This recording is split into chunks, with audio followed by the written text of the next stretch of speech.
Old Glory, Stars and Stripes, the Star-Spangled Banner. From its inception, the American flag has been an important part of our nation's history. Surviving over 200 years, the flag has evolved physically and symbolically in times of crisis and achievement. The American flag is a symbol known worldwide. It has been an inspiration for holidays, songs, poems, books, artwork, and so much more. It's been used to show nationalism, rebellion, and everything in between. The flag is so important that its history tells the story of America itself. It symbolizes our freedom, our dignity, and the true meaning of being an American. It's been with us through our war times, our sad times, but also times of great joy and triumph. It evolved from merely a protest into a full-blown revolution.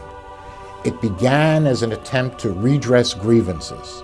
In fact, it was an attempt to gain seats in Parliament so that for the first time, the colonists would be voting on laws that directly affected them. And the flag and its development reflected the various stages of that revolution. Let's take a look at some of the components that make up our current United States flag. We have what's known as the canton or blue field, the stars, and of course, the stripes. So where did these design elements come from? The first use of alternating stripes of red and white to symbolize colonial unity on a flag was that of the Sons of Liberty. You know, the original Tea Party members, the guys who threw the chests of tea into Boston Harbor. The Sons of Liberty began protesting British governance of the colonies following the Stamp Act of 1765. They came up with a flag that looked similar to this, only with less stripes. The pattern, however, was the same, and it could be displayed either horizontally or vertically.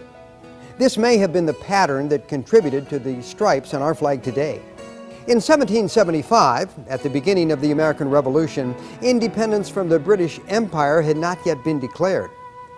The Continental Congress was meeting in Philadelphia when a militia colonel from Virginia came forward in his uniform and volunteered to take command of the troops outside Boston, overlooking Boston Heights. That colonel was George Washington. And when he left Philadelphia, he took with him two flags. The Grand Union, or the Continental as it was called, was the first flag under which Continental soldiers fought. It uses the alternating red and white stripe pattern similar to the Sons of Liberty flag, only there are 13 stripes signifying the 13 colonies. However, you'll notice that instead of stars on a blue field, we have the King's colors, also known as the Union Jack. This flag has a very significant meaning. It meant that we were fighting as 13 united colonies, but still loyal under British rule, because remember, at this point the colonies had not yet declared independence. Many people believe that the colors red, white, and blue were chosen because each had a specific meaning. Those meanings that have come down to us were ascribed years later. It is my personal belief that red, white, and blue were chosen simply because they were the King's colors, the established flag of each colony that flew over every colonial capital.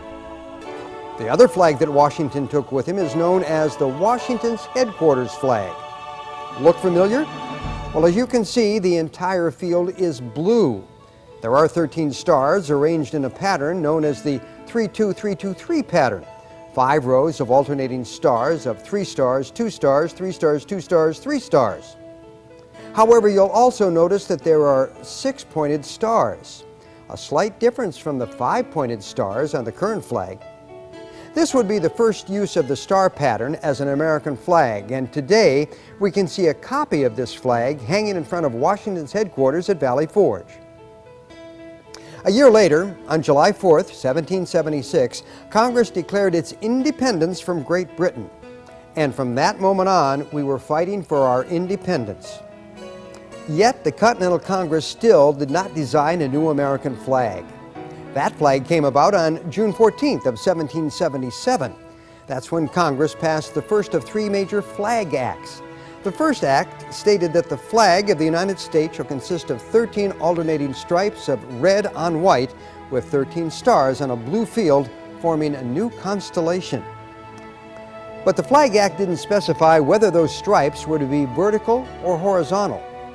Where was the blue field to be placed? What was the star pattern to be used? And how many points should each star have? Who designed the flag? In 1776, you couldn't go into a store and buy a flag off a rack.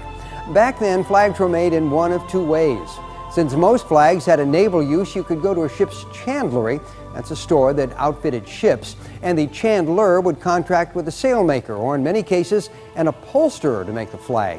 An upholsterer back in colonial times had some different functions than we typically think of today, because besides working on furniture, they also made flags and other military equipment. This is where the legend of Betsy Ross comes into play. We know that Betsy Ross was an upholsterer. We know she made flags for the Pennsylvania Navy and then made flags for the new American Republic.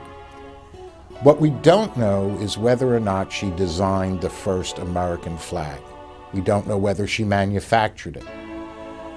All of this is surrounded in mystery and remains so to this day.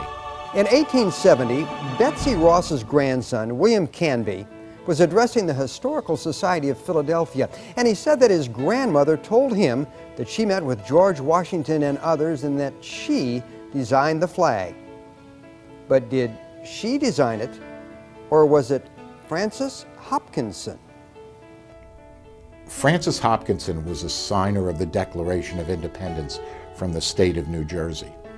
The only direct evidence that we have as to who designed the American flag was the bill that Hopkinson submitted to Congress. In it, he asked for a quarter cask of public wine.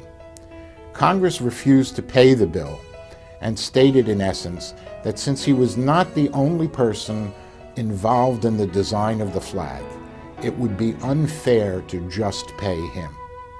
So to this day, that bill remains unpaid.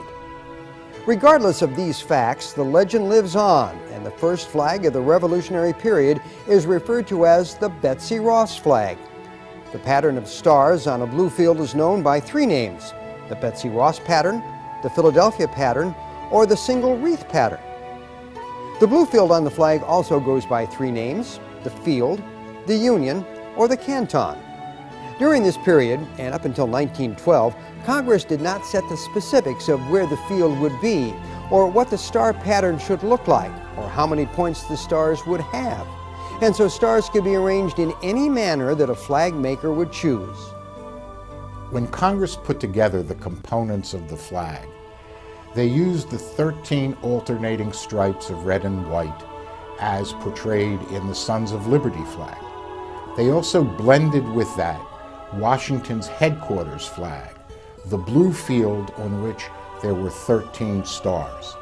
In fact, many people believe that the alternating pattern of 3-2-3-2-3, which is on Washington's flag, was the flag pattern that Francis Hopkinson submitted as his design.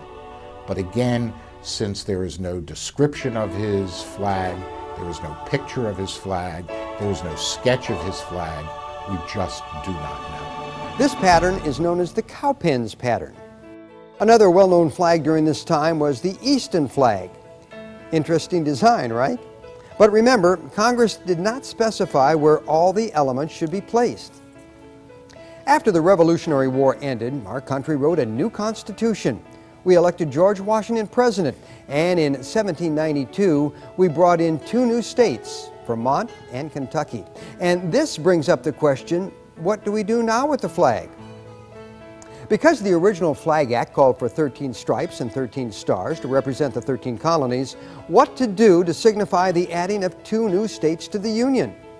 At this time, Congress passed the Second Flag Act, and it stated that from now on we would add one stripe and one star for each new state.